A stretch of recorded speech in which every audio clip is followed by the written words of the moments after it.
नायडू और नीतीश को जेल में डालेंगे मोदी।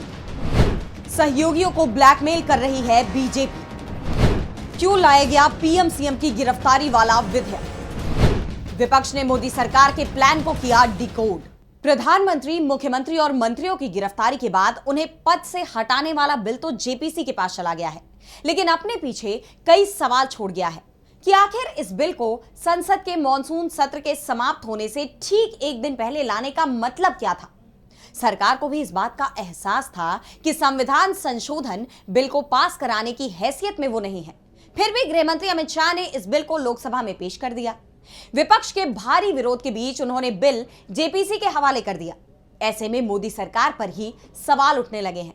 इस बिल को लेकर विपक्ष की तरफ से एक बात तो साफ हो गई है कि वो इसे पास नहीं होने देगा, क्योंकि बिल का सबसे ज्यादा टारगेट विपक्षी दलों के नेताओं को ही बनाया जाएगा। फिर देश में पूरी तरह से तानाशाही वाला शासन भी शुरू हो सकता है।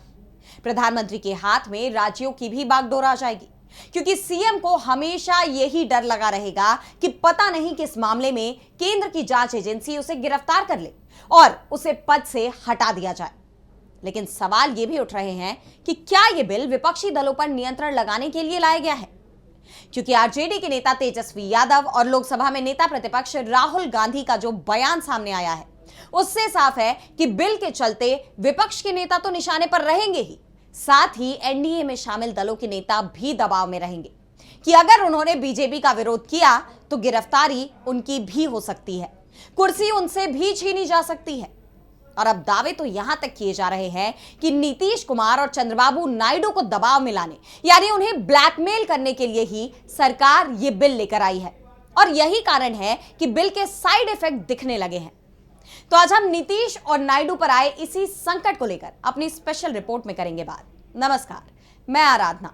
तो शुरू करते हैं हमारी एक खास रिपोर्ट। तो गिरफ्तारी या 30 दिन हिरासत पर पीएम और सीएम का पद चला जाएगा। इससे जुड़ा जो कानून मोदी सरकार लेकर आई है, उसके निशाने पर सबसे पहले नीतीश कुमार और चंद्रबाबू नायडू आने वाले हैं। आरजेडी नेता तेजस्वी यादव ने इसे लेकर बड़ा दावा किया है। उन्होंने कहा, मुख्यमंत्री हो, मंत्री हो, कुर्सी चली जाएगी। देखिए, ये एक नया तरीका है लोगों को ब्लैकमेल करने का। तो जो ये कानून जो नया लाए हैं कि भाई 30 दिन तक अगर जेल में रहिएगा तो मुख्यमंत्री हो या केंद्र मंत्री का पद जो है स्वतः समाप्त हो जाएगा। तो ये कानून जो है स्पेशली शुरुआत कर रहे हैं चंद्रबाबू नायडू जी के लिए और नीतीश जी के लिए, जो है ब्लैकमेल करने के लिए, डराने के लिए ये कानून जो है लाया जा रहा है। ये लोग जो 400 पार का नारा जो बोलते थे और गिर करके आ गए और दूसरी पार्टियों पे जो मजबूर होना पड़ गया, उसलिए ये तरकीब अमित शाह जी ने निकाला है।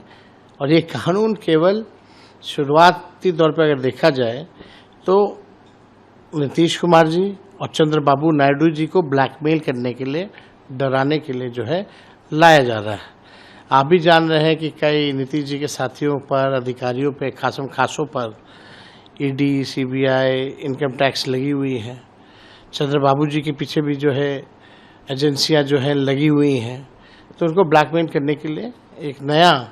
तेजस्वी यादव ने जो दावा किया है वैसा ही दावा दूसरे नेता भी कर रहे हैं, क्योंकि नरेंद्र मोदी की सरकार पहली बार दबाव का सामना कर रही है।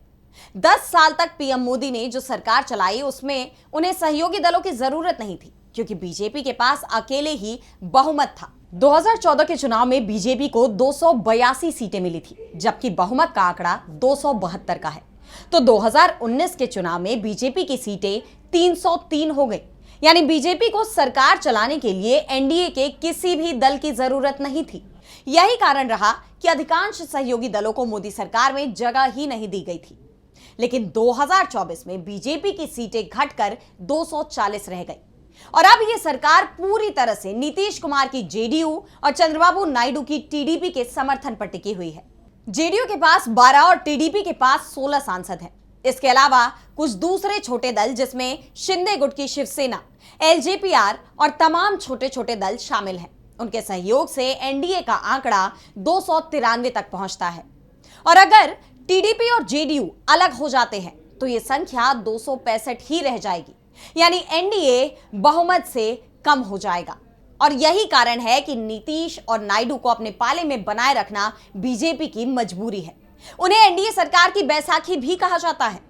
और अब तेजस्वी यादव ने दावा किया है कि चंद्रबाबू नायडू और नीतीश दोनों ही बीजेपी के रडार पर आ गए हैं। कई जांच एजेंसियां नायडू के पीछे लगी हुई हैं और इस कानून की मदद से इन लोगों का काम आसान हो जाएगा।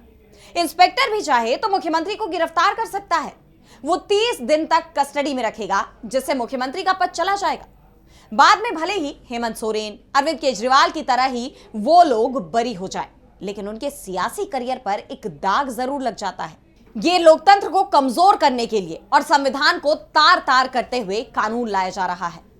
तेजस्वी ने जो कहा है वो अब सच भी दिखाई दे रहा है, क्योंकि अगर किसी सीएम को गिरफ्तार किया जाता है, उसका पद छीन लिया जाता है, ऐसे में उसी दल से किसी दूसरे व्यक्ति को सीएम बना दिया जाएगा। बीजेपी की सरकार तो नहीं बनेगी, लेकिन बीजेपी के विरोधी दल जिसकी उस राज्य में सरकार है, उस पार्टी के अंदर सत्ता को लेकर संघर्ष छिड़ जाएगा और इसका फायदा बाद में बीजेपी उठाकर उस दल को कमजोर कर खुद उसकी जगह लेने की कोशिश कर सकती है। वैसे भी बीजेपी के बारे में कहा जाता है कि वो अपने सहयोगी दल को ही सबसे पहले कमजोर करती है। यानी जिस बिल को लेकर विपक्षी दलों को चिंता दिखाई दे रही है, उसे लेकर एनडीए के अंदर भी चिंता ही दिखाई दे रही है और इसका संकेत अभी से दिखाई देने लगा है। बीजेपी की तरफ से उपराष्ट्रपति पद के लिए उम्मीदवार बनाए गए सीपी राधाकृष्णन ने जब नामांकन पत्र भरा तो उनके साथ ना तो चंद्रबाबू नायडू दिखाई दिए और ना ही नीतीश कुमार, जिससे यह साफ संकेत मिलता है कि एनडीए के अंदर टकराव शुरू हो चुका है। वैसे राहुल गांधी ने भी इस बिल को लेकर चिंता जताई है।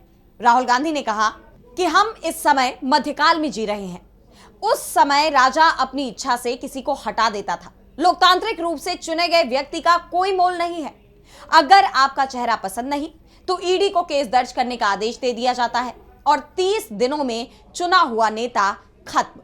राहुल गांधी ने भी एक तरफ से नायडू और नीतीश दोनों को ही यह संकेत दे दिया है कि अगर यह बिल कानून बना तो उनका सियासी करियर खत्म हो सकता है।